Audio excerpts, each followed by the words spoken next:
Otherwise, there is nothing.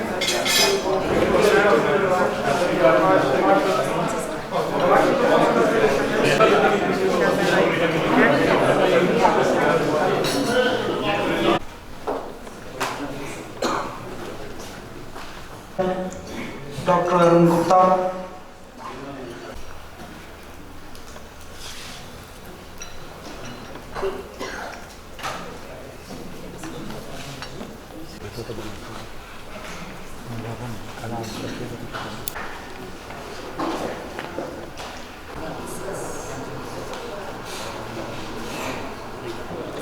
Ladies and gentlemen, Embassy of Pakistan concept. The research besides them, Professor Haridaya Ratnabajracharya, Vice Chancellor Lumbini, just comments and also give his welcome remarks. This very important aspect, which basically defines at least one important aspect of Pakistan and Nepal relations. Very often when I go to diplomatic events, people talk about the fact that Pakistan and Nepal diplomatic relations are 60 years old. And I always correct them that 60 years is the history of formal diplomatic relations between the two countries. As for the history of relations between the two peoples, it goes more than 2000 years and maybe even older. So it is that aspect which we wanted to discuss today, how Lumbini, its history, which is the birthplace of Lord Buddha in Nepal, and Takshila, which is a contemporary city, contemporary to the Lumbini of that time, in Pakistan, how do their histories link to each other? Both these societies, whether in Pakistan or in Nepal, it's not just that they have come out of nowhere. They have grown over a foundation which is thousands of years old, and they are linked to each other by these historical connections which archaeologists have unraveled in the last 100, 250 years. I congratulate and thank Professor Sangeeta and Professor Gupta for their original research work which they have put in to this booklet, which I think is the first original research work sponsored or supported by the embassy on this important issue. And no, it may be the first one that the embassy has done, but I wish it is the first of a series of similar works. And I look forward to similar works by all the scholars who have gathered here today. Thank you very much.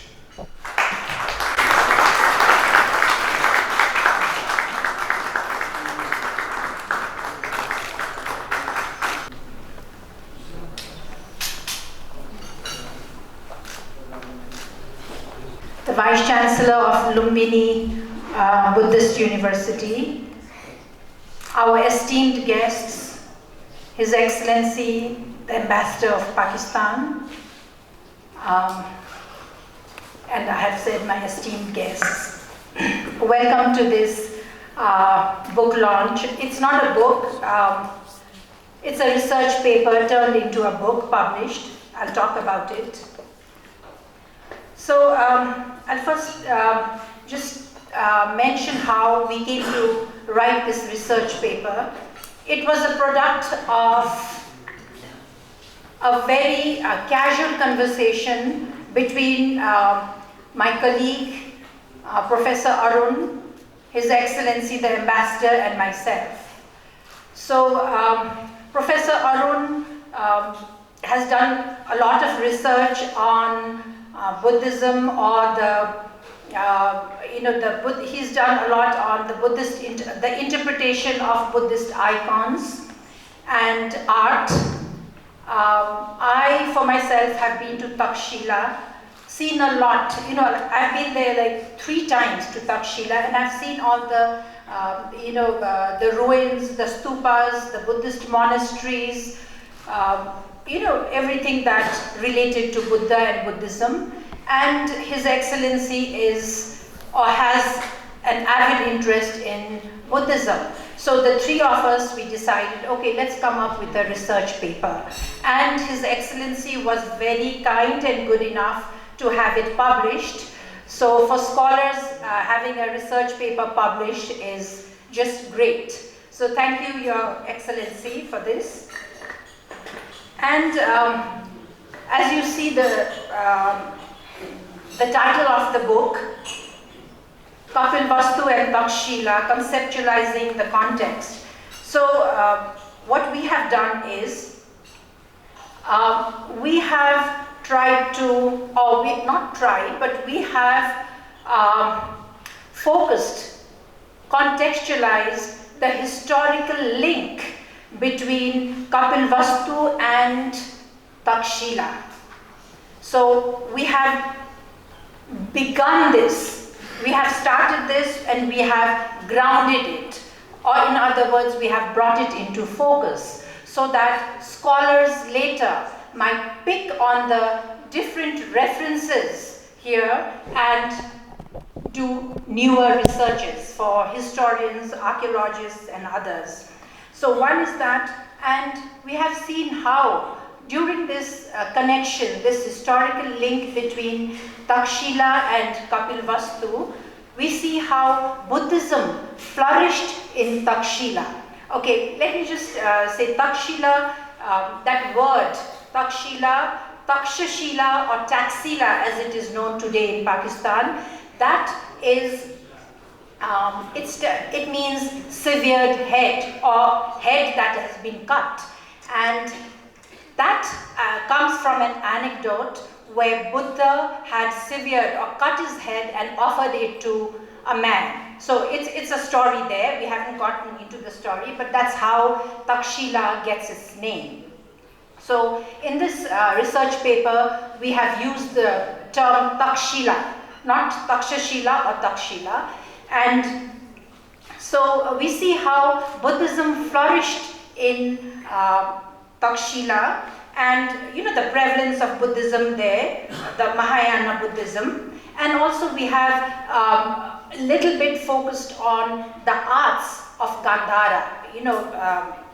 When talking about the link between Kapilvastu and Gandhara, we have spoken about the arts of Gandhara, and that in itself shows, when you talk about the arts of Gandhara, you see those various Buddhist icons, how they relate to the, like Buddhist monuments and icons and carvings and statues of Lumbini and other Buddhist monasteries of Kathmandu as well. So that is where we have kind of a little bit emphasized also. And what I want to say is also that, like this research paper, you will find various reference. You will need to identify the references that we have used, means reference places, so that from there you are able to again start up a new research work. So in other words, I just want to say that we have contextualized the fact that Takshila, and there was a historical link between Takshila and Kapilvastu, or Gandhara and Kapilvastu. That is what we have contextualized and grounded it into focus. So that is what we have done. I don't think I need to say much about this. I will maybe read a couple of paragraphs for you. I know I won't bore you. You won't get bored, believe me. Okay. Nepali roots of Buddha's birth and Buddhism are significant academic discourses which can be understood by the writings of modern Buddhist scholars. The story of Buddha's birth is the archetypal narrative which is both mythically and historically presented. Because Takshila, when you say that, the name also comes from our mythologies where Takshila was the center of Buddhist learning. So we have to keep that in mind. And you know how it spread. Let me read another part. I just looking for those pages.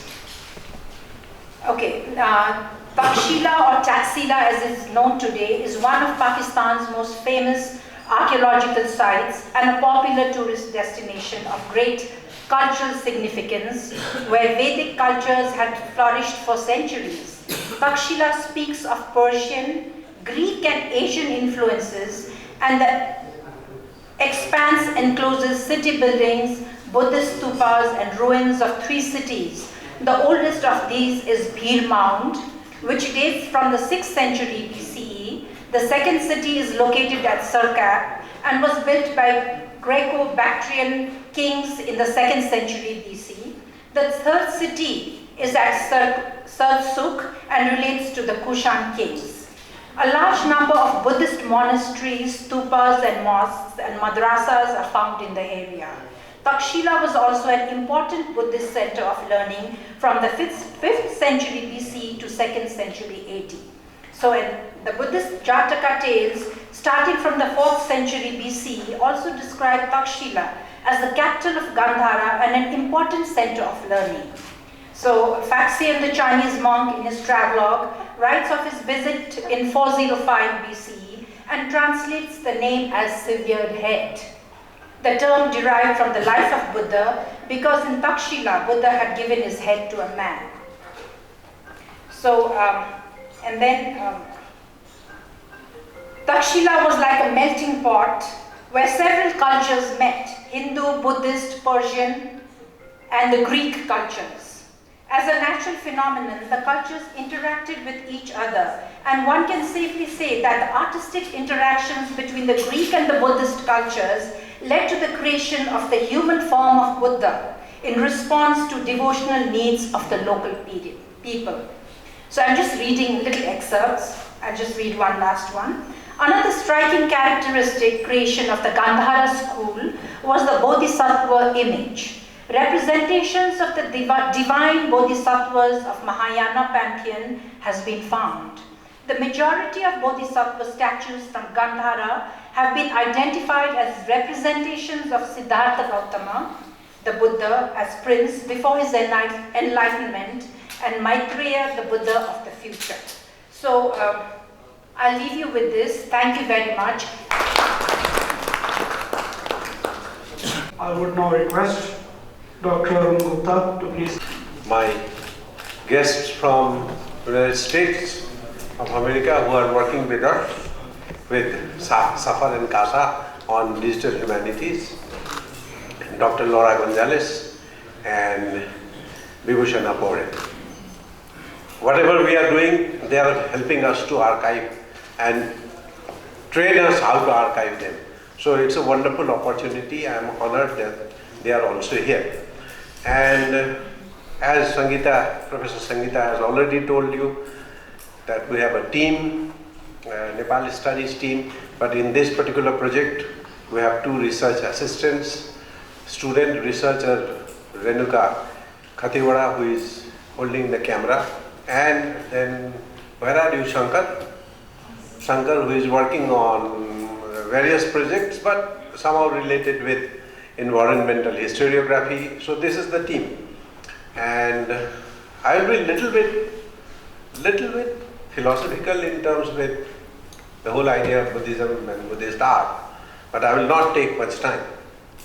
But one of the most significant ideas which comes from Sutra Grantha or from the utterances of Buddha, one of the most striking lines for me is, and why it is striking, I will explain it to you little bit, in little detail, that in one of the sutras he says, only there is seeing in what is seen, only there is hearing in what is heard, and only there is sensing in what is sensed.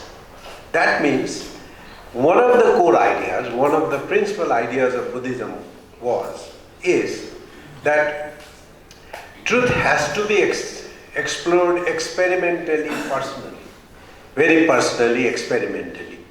Means truth is very much personal. It is your experiment, your experiences which you go through and then you try to reveal truth. So there is no singularity regarding truth. And then when you experiment personally and reveal truth or try to understand truth, that means Buddhism to some extent is a performance. It's not looking for the truth which is completely ultimate, but it is a performance. Your performativity changes during your course of life, your diurnal life, in your day-to-day life, and then it constantly changes, and whatever you understand becomes your personal understanding. But one thing very important associated, because how this performance is possible because of one of the major characteristics of Gautama Buddha as a historical person is that he walked a lot. He walks. He walked on the face of the earth. In this particular region, he walked a lot. And that is how he gained, through his personal experiences, he tried to understand, which we call, means we name them as nirvana. But he walked a lot. That means he performed on almost hourly, momentarily basis, on daily basis, and tried to understand what truth is out of that performance. That means, and now what is interesting is that this particular idea has influenced Western philosophy in the late 19th and 20th century, starting from Friedrich Nietzsche to Heidegger and Jean-Paul Sartre.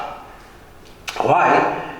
Because when you are going through multiple phases of experience, I am bringing in two of the major philosophical concepts which have been influenced by Buddhism to a larger extent. Nietzsche's thought and Heidegger and Sartre's existentialism. Why I say this? Because when you go through experience, then your personal subjective ego should not be the hindrance when you are experiencing life.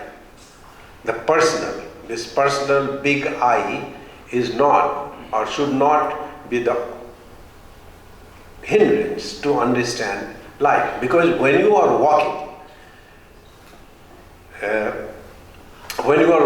I have a little bit of suffering from cough, so if I'm not very expressive and if I'm taking antibiotic, so bear with my little bit hesitant expressions, but I will try to be I will try to be clear.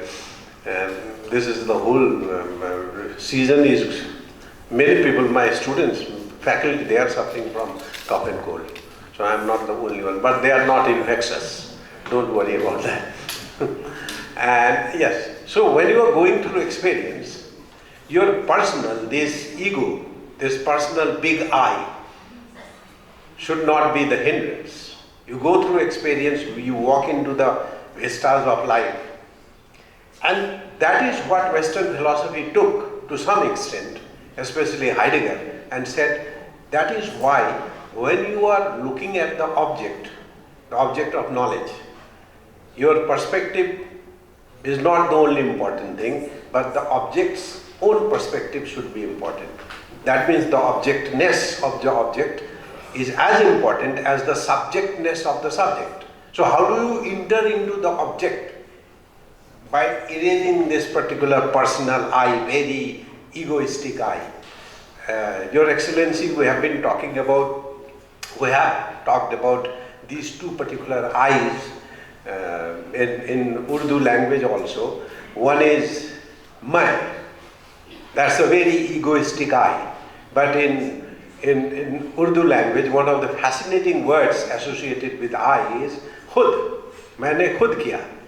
Khud is a pluralistic sense of individualism. It's not a singular sense of individualism. मैंने खुद किया. हामीले गर्यौं. So, and khud comes from that very divine word khuda. That means there is a pluralistic sense of. So it's not, मैंने खुद किया should not be translated directly into English as I did it. The khud is the pluralistic eye. It's the eye of the eye is open to see the existence of various objects around you. So that means you are able to bracket this particular egoistic eye and look into the world. This is what Buddha did. This individualistic, egoistic, empirical, very powerful semiotic eye, this sign I, capital I, was bracketed. That's why he could walk so easily into the lives of things. That's why he was so powerful. Because he was not walking with Buddha the I, he was walking with Buddha Khud, that pluralistic individualism. That is why he could see various spectrum, the vistas of life. And this walking conjoined with this particular pluralism of I, this pervasiveness of I, that's why this eye of the I is so important in the iconography of Buddhism. That is the multiplicity of the I understand from the point of view of my literary and philosophical understanding. We have to be defensive a little bit because we are not archaeologists, we are not anthropologists, we are not even theologists, but we are looking at the wonderful story of Buddhism from the point of view of Takshila and Kapilvastu, and also from the point of view of how icons have developed. So this eye of the eye developed out of this particular pervasiveness of individualism, which I would love to translate it as Khud. And then that Khud puts the individual into the spectrum of life so that he or she can see and experience multiple things in the world. That is the most important thing I conceptualize. Otherwise, we have Professor Sangeeta, we have time and we can discuss. Thank you very much. I'm very much grateful to His Excellency for convening this program and for inviting me to join it. And thanks to all the participants here for discussing on this very important theme. I believe that this is a great seminar opening a new avenue, or rather reopening the journey forward to take us all to glorious and prosperous life. Takshila, we are talking today, in Sanskrit, Takshila, and in Pali, Takshila, as you call it. I think we might have known that this has been a cradle of civilizations.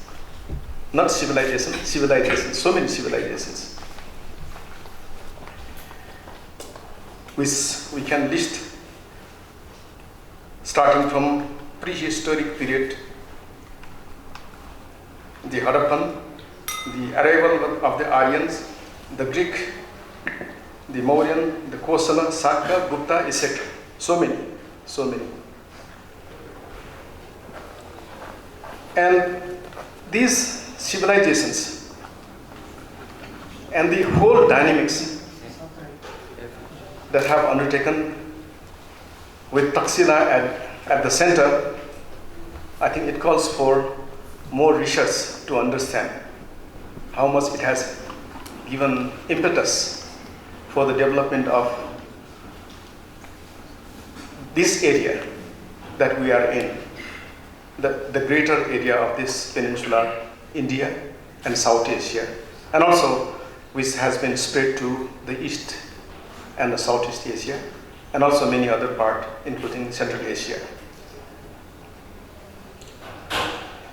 Takshila civilization, very interestingly, predates Sakyamuni Buddha, as we all know. And I think because Takshila, I shouldn't say university, because maybe university, the whole terminology, the word itself may be a recent one compared to the education system that existed there. Nonetheless, that is a higher education system. Because that system existed even before Buddha. So perhaps a kind of question that comes to my mind is the phenomena of Buddha, the concept of Buddha, and the Buddhism itself must be linked with Takshila. Because Buddha, unlike in other religious beliefs and spiritual practices, it ties up with the knowledge. Buddha was not born. Buddha has become. It was a prince who was born. But then, until he attained Buddhahood, he was a prince, and he renounced. He studied in many schools. So perhaps Takshila has that potentiality of generating Buddhahood and Buddhism. That question also comes to my mind because in Lumbini area, in Kapilvastu area, there are two other places which is worth spelling out here, Niglihava and Gotihava. In Niglihava, Kanak Muni Buddha. In Gotihava, Krakusanda Buddha. Buddhists believe that there are at least 24 other physical Buddhas and two other Buddhas. One is Adi Buddha and the other Buddha yet to come, Maitreya Buddha. So that means this Buddhahood, which is attainable and which is attained once one becomes enlightened. By saying enlightened, very knowledgeable, having acquired all knowledges that incapacitates to deal with many of the phenomena, almost all phenomena, and also with kind of capacity and also with wisdom. Because if you read the stories of Buddha, Sakyamuni Buddha, it comes with so many narratives, stories, small stories, where Buddha very tactfully brings his knowledge, applies that knowledge, and solves the problem. And that is the wisdom. But wisdom and knowledge, those two combined, are also not sufficient to become a Buddha. Because we can see many people who can acquire knowledge. Many of us present here are maybe very knowledgeable in their own areas, and also wise. There are many wise people. But to become Buddha, there is another element, and that is compassion, karuna. And that karuna brings that knowledgeable and wise person for the service of the people, to solve the problem of people, to take people to the highest realm of life that is attainable by human being. And I think that is very important. So this kind of thing is possible only when there's a kind of discourse, there's a kind of reflection, critical analysis, all those kind of things. So I believe, this is my personal belief, I think I would like to move ahead for research in this line. Maybe I would call for kind of support and partnership in that research from many of the colleagues here and countries as well, of course.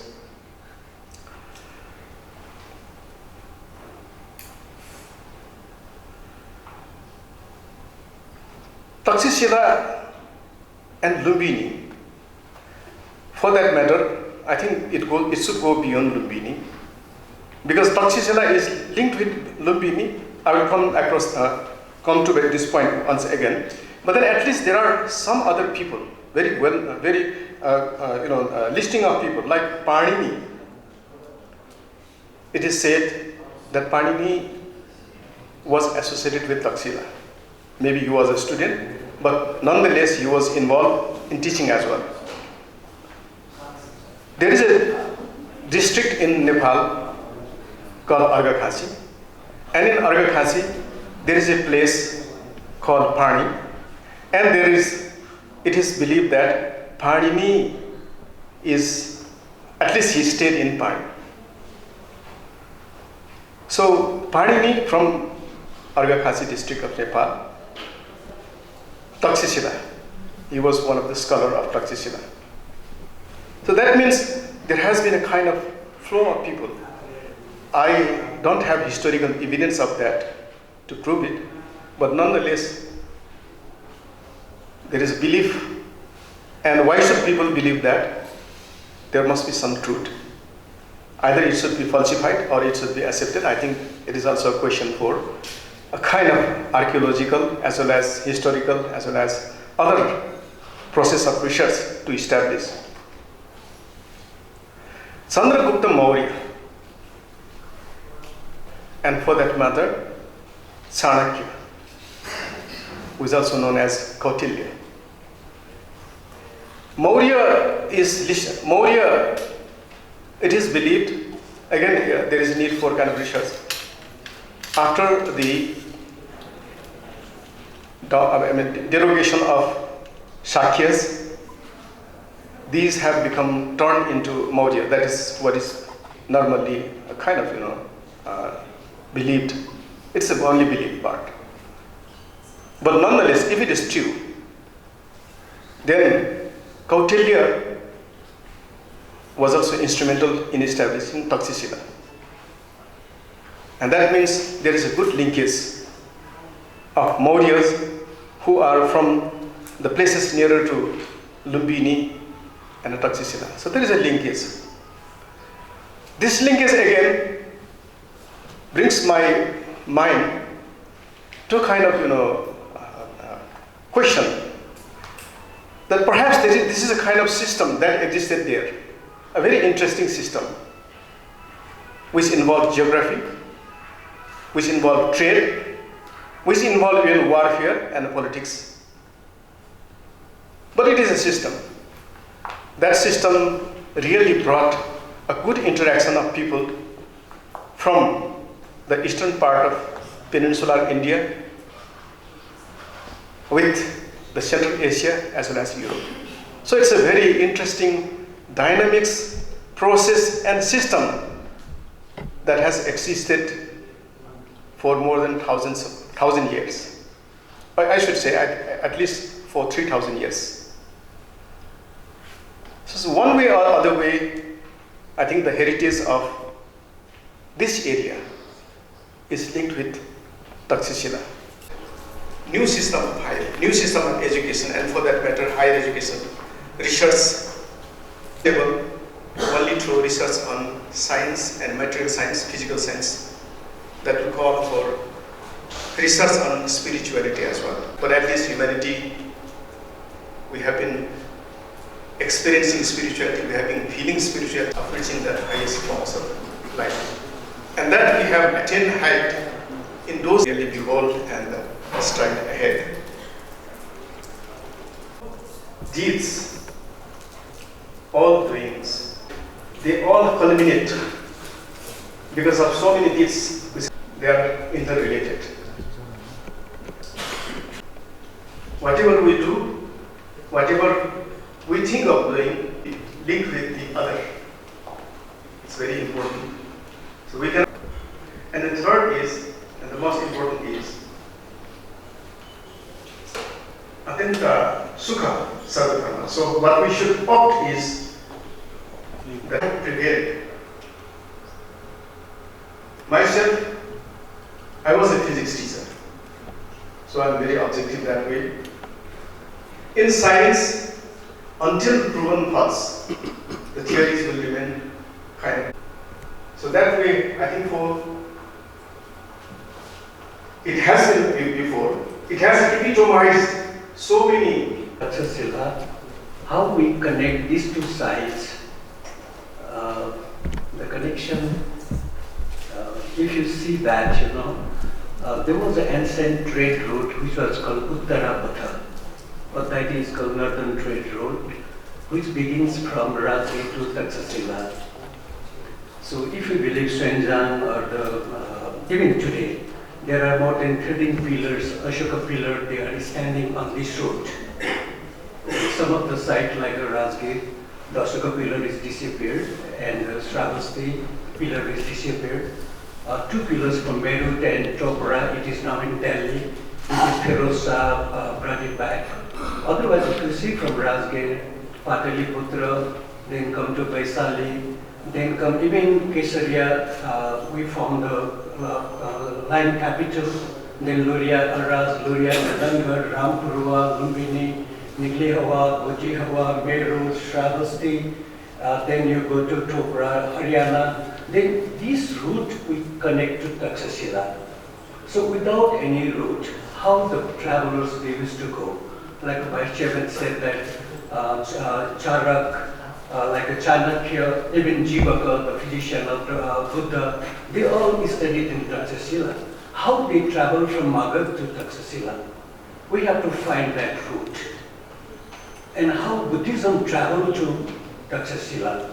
Of course, it evolves around the BC. We have a prehistoric site in Takshila and around. But the Buddhism also introduced there in the course of history. And many Buddhist scholars, they were the student of Takshila University. So you have to correlate from Rajgir that, like today we hear that about the Silk Road and all that. This Uttarapatha is much older than the Silk Road. So there are still, I told you, 12 pillars they are standing on this road. So until and unless we don't connect this route, we cannot connect Lumbini and Takshila, nowhere. This is a very important thing which you have missed in your research. And the second part, some of the codes you printed in your book is very much a mistake. So if I say that, the research is not properly done. Research, you mean? Yes. For example, Nigli-Hawa pillar. I've been working there for the last 34 years. And I'm hearing first time the new story in your reference. Because Ashoka never visited twice in Nigli-Hawa. He came only once, that is 20th year of his coronation. He ordered to make a Nigli-Hawa stupa double in size. There is a word, Buddha Konaka Manasa Thube Dutiyam Badati. It doesn't mean that Ashoka came twice there, but he ordered to make the stupa double in size. So your references are not enough for that. I'm sorry, this is what... which page number? It's number 2. It's number 2, I think. You can take that. Anyway, so when we connect actually with the Kapila Vastu, Lumbini exactly not Lumbini, just a god place. Actually, Lumbini also comes under the Kapila Vastu kingdom, because there is a clear demarcation of Kapila Vastu kingdom. Its eastern border is river Rohini. So Lumbini is a small. Some literature says Janapada, but it is not a Janapada. Especially Sutta Nipada mentioned that Lumbini, Janapada, but it is a Lumbini village. Ashoka pillar is clearly mentioned that Hidam Bhagavam Jateti Lumbini Game. This is the word in Ashoka inscription. So we have to think on that. So it was a small village. But when you talk about the Kapil Vastu, only in that area we have 3 Ashoka pillars. See the potentiality or spirituality of the place. So these are the things I found it, we can do more work on that. Well-known, respected scholar on Lumbini and Buddhism, I respect you. But what you just mentioned about the citation, what we have done is, ours is a secondary research. It's not based on, So And what we have done is cited Narishman Vajracharya's works. Actually, citation also you can take the first-hand citation instead of second-hand. No, this is Because there are many, Ashoka pillar inscription and interpretation. There are, from DC Sarkar to so many epigraphists, they have worked on that. And we are not using the first hand. Narishman he's a professor, he's my great scholar of Nepal, but he's not epigraphist. He also quoted some once one. When you are quoting the Namidewa pillar, why don't you quote the Dr. Fuller, P.C. Mukherjee, who really worked it, Vicent Smith, why don't you use it? DC Sarkar, why don't you use them? Why you quote the Narishman Vajracharya? He's not an epigraphist. This is my question. So once we quote, in a research paper like this, even not necessarily archaeologists should know the inscription, but when we quote it, why not we quote the first-hand information, then quoting the second-hand, third-hand, and fourth-hand? For example, my books are there. You could have put my, I've given all the references. It's in front of you, Excellency, the books are there. You could have put. I'm sorry. Can I add some? Thank you very much for your very educative and candid remarks. You're very well taken. I'll just add a few things to that, taking the discussion from where you left. I'll first come to the issue of the road link that once existed. Right? Obviously, as you know, I'm neither an archaeologist nor an historian, but just as a student of knowledge, both, whether it's Kabilvastu Lumbini or it is Takshila, one of the most interesting experiences and the most educative experiences. If you ask me who taught you most on these subjects, I would say when I went to Ramakrama Stupa and there were a few shepherds, they were grazing their animals. And I talked to them, I said, because when I read it in the books, I got the concept of a totally unknown world which was discovered 40 years ago, 50 years ago, whatever, the usual narrative. And I asked them that, आपको पहले पता था यहाँ पे नीचे कुछ है? पता जी हमारे बाप दादा को भी पता था. And I'll just translate it in English. He said that even our forefathers knew that there is something here. And then the question was, then they asked me to that tour guide, that if the ordinary villagers knew it, how come the scholars didn't know it? They said this whole area, there are archaeological remains wherever you excavate. So this Kabilvastu, as you very correctly pointed out, Rajgiri and other places, and many others like Sonat and Nalandi, it was a whole cluster of archaeological sites. And that is exactly the way Takshila is. Takshila also is not an isolated archaeological site. You find a lot in Sawat, which is 3 hours drive from here, in Sibi, which is 1 hour drive from here, in Peshawar, the most, I personally believe there will be more archaeological remains in Peshawar than there are in Takshila. So, as for connecting the roots, they can be connected on all sides, because history exists on all sides. If you look at Takshila as from where all it connects to, जो अभी तस्वीर दिखाई है बीरबोम mound की Takshila में, the coins found over there are from Persia. King Darius, उनकी तस्वीर है of the King Darius. Much of the art is the Greek. You find the photographs of Apollo. So there's Persian influence, there's the Greek influence, and obviously the Kushans came from Central Asia. There is Central Asian. That is a whole mix of influences from everywhere. You go to Baku and you will find a mosque, the Multani Mosque. Multan is in Pakistan. You go to Turkmenistan in Baku. And you find that mosque, which is named after. So archaeological remnants and the tentacles, they go on all sides. जो Patliputra से है, that was the GT road, which is we discussed today. That's about more than 2,000 years old. Am I right? Connecting Chittagong in present-day Bangladesh to Takshila and then onward to Central Asia. From Takshila you find routes to Tibet, the Tibet of those times, to China. Obviously, It's a Silk Road it connects from the Silk Road. The Silk Road. उस जमाने में तिब्बत को भी जाते थे, Iran को भी जाते थे, सेंट्रल एशिया को भी. So it's a whole cluster, and that is the way that one needs to look at it. That is why it is called the melting pot of influence that gave rise to Gandhara art. Gandhara in itself is not a local word or a Sanskrit word. It's Kandhara. It's the same Kand जो Samarkand के साथ है. So those connections go on all sides. It's their influence is from all over. Now I'll come to your second point, which was a very candid point. Just a clarification, because as you know, I'm a bureaucrat.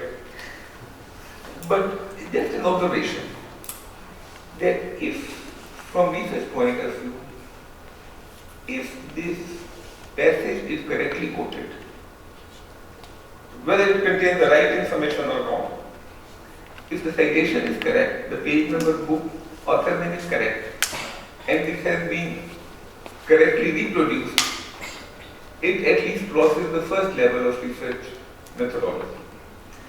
Yes, one could always argue why to quote this author or this book or this text and why not that. But that's a matter of improvement. And that always continues. That always continues. For all research work, you can give me research work anywhere in the world. Any research work. But the thing is that Uttarapatha is very important if you want to do research. Without Uttarapatha, you cannot connect this part of Eastern Buddhist sector and Western Buddhist sector. Nepal. I'm very, very grateful that it has been what I take sure as a beginning of the exploration of the research. So we must extend our compliments to Excellency Javed and the Sri Pakistan diplomats, to scholars. They have tried to bring out something research, not only Nepal, Pakistan relations, but the whole of South Asian civilization.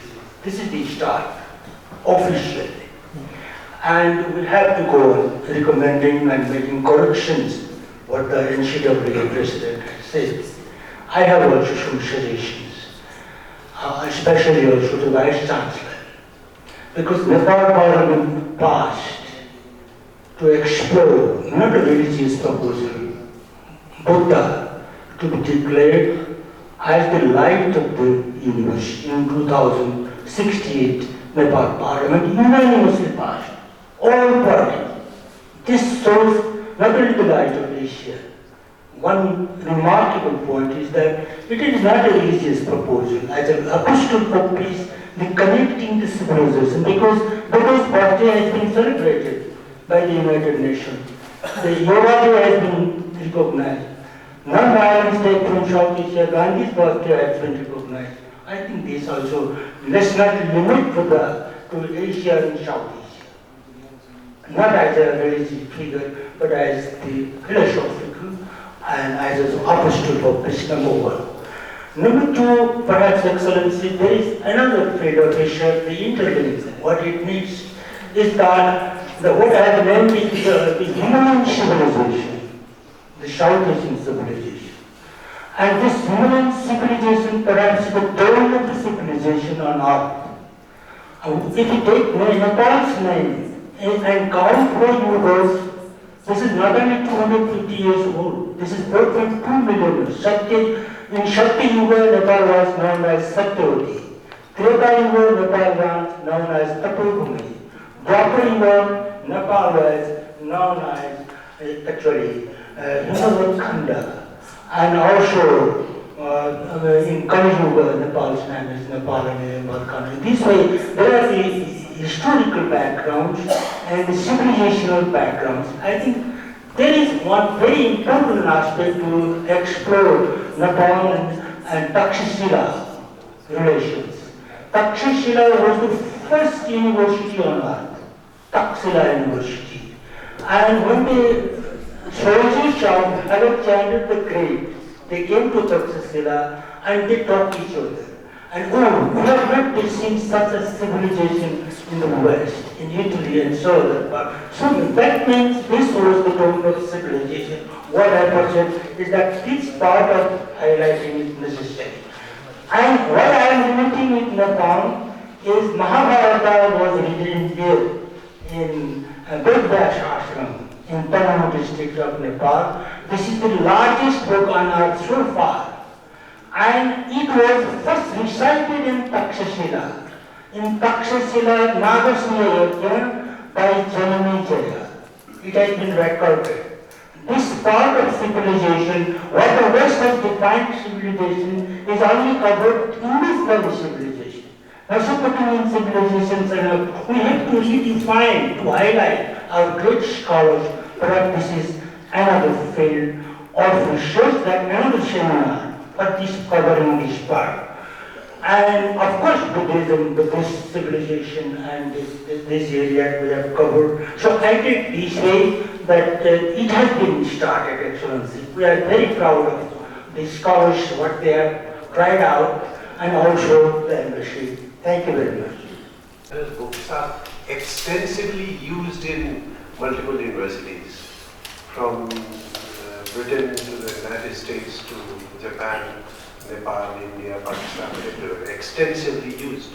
And it will be very difficult for us to deny the authority of these two renowned Nepali scholars.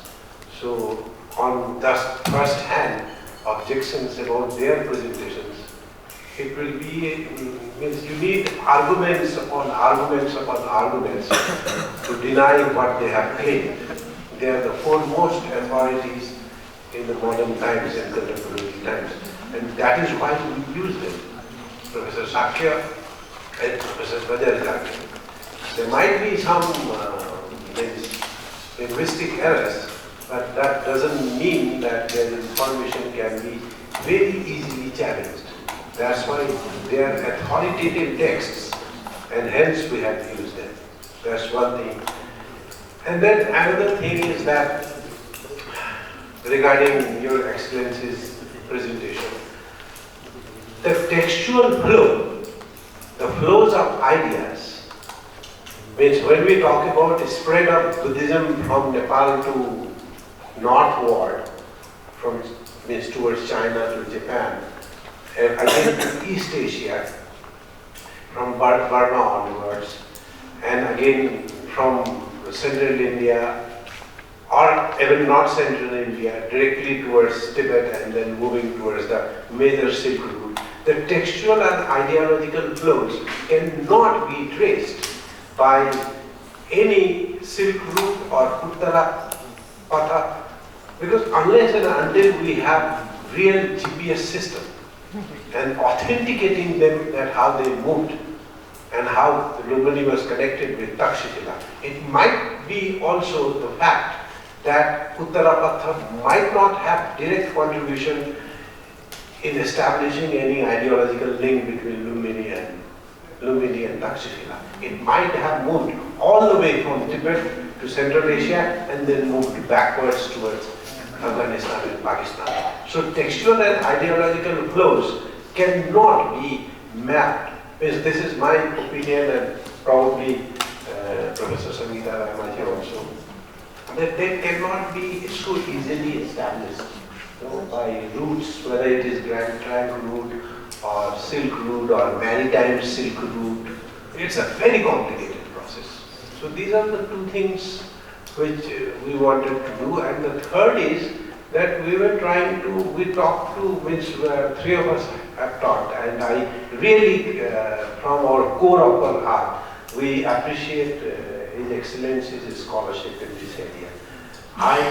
To be frank, I have I have not seen such a wonderful person. I mean, we have this idea that diplomats and this political discourse and all, but he has really good knowledge about Buddhism and good knowledge about philosophy. But he is, I'm not praising because we are in the same platform. I'm praising him because he is a humble scholar, hidden humble scholar.